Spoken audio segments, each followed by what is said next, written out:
Hello everyone, welcome back to the Taj classes. आज के class में हम नया topic dissolution of a partnership firm को समझेंगे। अब तक पार्टनरशिप में हम डिसोल्यूशन ऑफ पार्टनरशिप को समझे हैं। डिसोल्यूशन ऑफ पार्टनरशिप और डिसोल्यूशन ऑफ पार्टनरशिप फॉर्म दोनों अलग अलग होता है।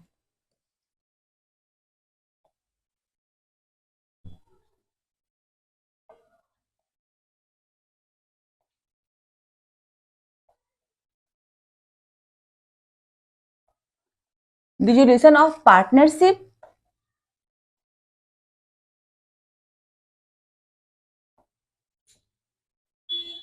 डिसोल्यूशन ऑफ पार्टनरशिप फॉर्म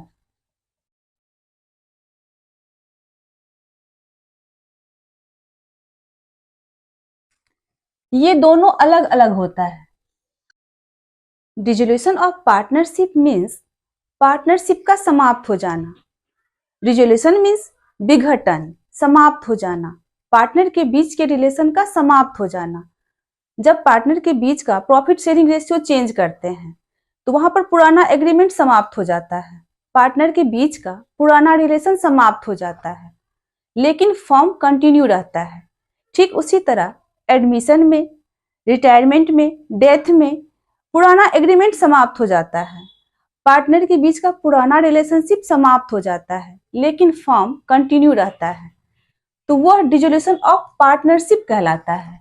लेकिन dissolution of partnership form means यहाँ पर फॉर्म ही समाप्त हो जाता है, जो बिजनेस चल रहा था वही समाप्त हो जाता है। अगर डिसोल्यूशन ऑफ पार्टनरशिप होगा तो वहां पर फॉर्म कंटिन्यू रहेगा, वहां पर फॉर्म समाप्त नहीं होगा। लेकिन अगर डिसोल्यूशन ऑफ पार्टनरशिप फॉर्म होगा तो वहां पर अपने आप डिसोल्यूशन ऑफ पार्टनरशिप हो जाएगा, क्योंकि जब फॉर्म ही नहीं रहेगा तो पार्टनरशिप क्या रहेगा। आज के क्लास में हम डिसोल्यूशन ऑफ पार्टनरशिप फॉर्म को समझेंगे।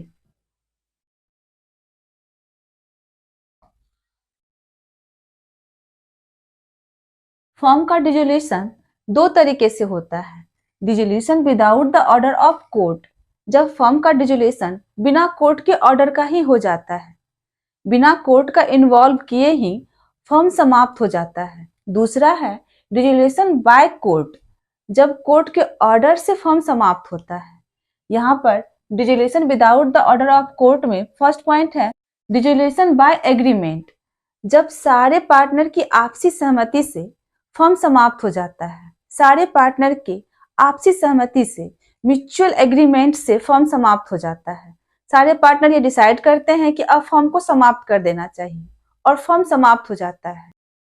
नेक्स्ट है कंपल्सरी डिसोल्यूशन, अनिवार्य रूप से फॉर्म को बंद करना है, समाप्त करना है। यह दो स्थिति में होता है। फर्स्ट,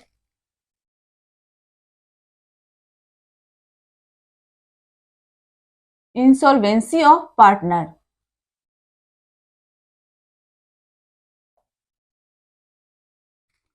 जब सारा पार्टनर इंसॉल्वेंट हो जाता है, बैंकक्रप्ट हो जाता है, तो फर्म अपने आप समाप्त हो जाता है।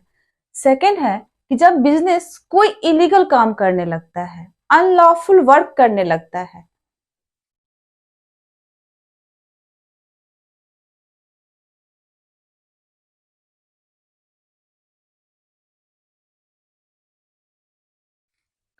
तो वहां पर फर्म का डिसोल्यूशन अनिवार्य रूप से हो जाता है।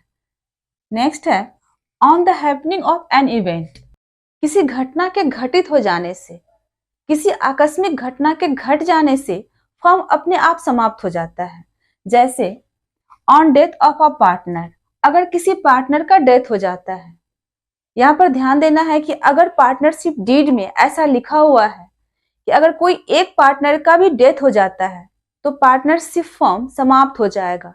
तो उस स्थिति में अगर किसी भी पार्टनर का डेथ हो जाता है तो पार्टनरशिप फॉर्म अपने आप समाप्त हो जाएगा। नेक्स्ट है ऑन एक्सपायरी ऑफ टर्म, अगर कोई फॉर्म एक निश्चित पीरियड के लिए बनाया गया है, जैसे 5 साल के लिए, 7 साल के लिए, और पार्टनरशिप डीड में ऐसा दिया हुआ है कि टाइम समाप्त होने पर पार्टनरशिप फॉर्म समाप्त हो जाएगा, तो उस स्थिति में अगर टाइम पूरा हो जाता है तो वह फॉर्म अपने आप समाप्त हो जाएगा। नेक्स्ट है ऑन कंप्लीशन ऑफ वर्क, काम के समाप्त हो जाने पर, जिस पर्पस से पार्टनरशिप बनाया गया है वह काम अगर पूरा हो जाता है, जिस प्रोजेक्ट को पूरा करने के लिए पार्टनरशिप फर्म बना है वह प्रोजेक्ट अगर पूरा हो जाता है तो पार्टनरशिप फर्म अपने आप समाप्त हो जाएगा। लेकिन यहाँ भी ध्यान देना है कि अगर ऐसा पार्टनरशिप डीड में लिखा हुआ है तब, अगर पार्टनरशिप डीड में लिखा हुआ है कि प्रोजेक्ट पूरा हो जाने पर फर्म समाप्त हो जाएगा, तो उस स्थिति में अगर काम पूरा हो गया है तो फर्म अपने आप समाप्त हो जाएगा। नेक्स्ट है by adjudication of a partner as insolvent. अगर पार्टनरशिप डीड में ऐसा लिखा हुआ है कि किसी एक पार्टनर के इंसॉल्वेंट होने पर पार्टनरशिप फर्म समाप्त हो जाएगा, तो उस स्थिति में अगर कोई भी पार्टनर इंसॉल्वेंट हो जाता है, बैंकक्रप्ट हो जाता है, तो पार्टनरशिप फर्म बंद हो जाएगा, समाप्त हो जाएगा। नेक्स्ट है डिसोल्यूशन बाय नोटिस। अगर पार्टनरशिप फर्म का कोई एक पार्टनर रिटेन नोटिस देता है कि पार्टनरशिप फर्म बंद हो जाना चाहिए, तो पार्टनरशिप फर्म बंद हो जाएगा। लेकिन वहां पर पार्टनरशिप एट विल होना चाहिए, वहां पर कोई पार्टनरशिप डीड नहीं होता है। ऐसा पार्टनरशिप अपनी मर्जी से स्टार्ट होता है और अपनी मर्जी से समाप्त हो जाता है। तो उस स्थिति में अगर कोई एक पार्टनर यह रिटेन नोटिस दे दे कि अब फर्म को बंद करना है, तो वह फर्म बंद हो जाएगा। इस तरह से अगर फर्म में सबकी आपसी सहमति हो तो फर्म का डिसोल्यूशन हो जाता है, या फर्म का सारा पार्टनर इंसॉल्वेंट हो गया हो, बैंकक्रप्ट हो गया हो, तब भी फर्म समाप्त हो जाता है, या फर्म कोई इलीगल काम करने लगा है तब भी फर्म समाप्त हो जाता है, या कोई ऐसा घटना घट गया हो जैसे किसी एक पार्टनर का डेथ हो गया है और पार्टनरशिप डीड के अकॉर्डिंग अगर किसी भी पार्टनर का डेथ हो गया है तो पार्टनरशिप फर्म बंद हो जाएगा, तो उस स्थिति में भी फर्म समाप्त हो जाएगा। या पार्टनरशिप डीड के अकॉर्डिंग अगर एक निश्चित अवधि के बाद फर्म को बंद हो जाना चाहिए तो वहां पर फर्म बंद हो जाएगा। अगर पार्टनरशिप डीड में दिया हुआ है कि काम के समाप्त हो जाने पर फर्म समाप्त हो जाना चाहिए तो फर्म समाप्त हो जाएगा। और अगर पार्टनरशिप डीड में दिया है कि कोई एक पार्टनर भी इंसॉल्वेंट हो जाता है, बैंकक्रप्ट हो जाता है, तो फर्म समाप्त हो जाएगा। उस स्थिति में भी फर्म का डिसोल्यूशन हो जाएगा। या अगर फर्म पार्टनरशिप बाय विल है तो उस स्थिति में अगर कोई एक पार्टनर रिटेन नोटिस दे देता है कि फर्म अब समाप्त हो जाना चाहिए तो फर्म समाप्त हो जाएगा। दूसरा है डिसोल्यूशन बाय कोर्ट। जब आपसी सहमति से फर्म का डिसोल्यूशन नहीं हो पाता है तो पार्टनर को कोर्ट जाना पड़ता है और फिर कोर्ट के ऑर्डर से फर्म का डिसोल्यूशन होता है। यहाँ पर फर्स्ट पॉइंट है a partner become a person of unsound mind.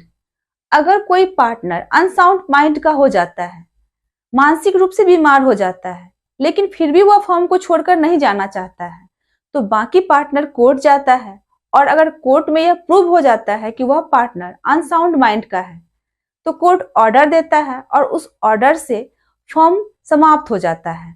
Next है a partner becomes permanently incapable of performing his duties. यहाँ पर कह रहा है कि पार्टनर परमानेंटली इनकेपेबल हो गया है, वह कोई काम नहीं कर सकता है, लेकिन फिर भी वह फर्म को छोड़कर नहीं जाना चाहता है, तो फिर रेस्ट पार्टनर कोर्ट जाएगा और कोर्ट के ऑर्डर से पार्टनरशिप फर्म समाप्त हो जाएगा। नेक्स्ट है partnership agreement is breached persistently by some person. अगर पार्टनरशिप एग्रीमेंट को कोई पार्टनर बार बार ब्रीच कर रहा है, तोड़ रहा है, तो ऐसी स्थिति में रेस्ट पार्टनर कोर्ट जाएगा और कोर्ट के ऑर्डर से फर्म को बंद कर दिया जाएगा, समाप्त कर दिया जाएगा।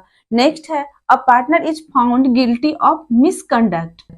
अगर कोई पार्टनर ऐसा काम करता है जिससे फर्म के रेपुटेशन पर प्रभाव पड़ता है तो बाकी का पार्टनर कोर्ट में जाएगा और कोर्ट के ऑर्डर से फर्म का डिसोल्यूशन हो जाएगा। नेक्स्ट है court find the dissolution of the firm justified. अगर कोर्ट को ऐसा लगता है कि यह फर्म अब बंद हो जाना चाहिए, कोर्ट यह जस्टिफाइड करता है कि फर्म अब बंद हो जाना चाहिए, तो उस स्थिति में भी फर्म का डिसोल्यूशन हो जाता है। नेक्स्ट है court find firm can not be carried accept at a loss. जब कोर्ट को ऐसा लगता है कि यह फर्म सिर्फ लॉस ही करेगा, तो उस स्थिति में वह ऑर्डर देता है कि इस फर्म को अब बंद हो जाना चाहिए और उस स्थिति में फर्म का डिसोल्यूशन हो जाता है। इस तरह से या तो आपसी सहमति से फर्म का डिसोल्यूशन हो जाता है और अगर आपसी सहमति से फर्म का डिसोल्यूशन नहीं होता है तो उस स्थिति में पार्टनर कोर्ट के पास जाता है और कोर्ट के ऑर्डर से इस स्थिति में फर्म का डिसोल्यूशन हो जाता है। आज के क्लास में इतना ही। Thank you.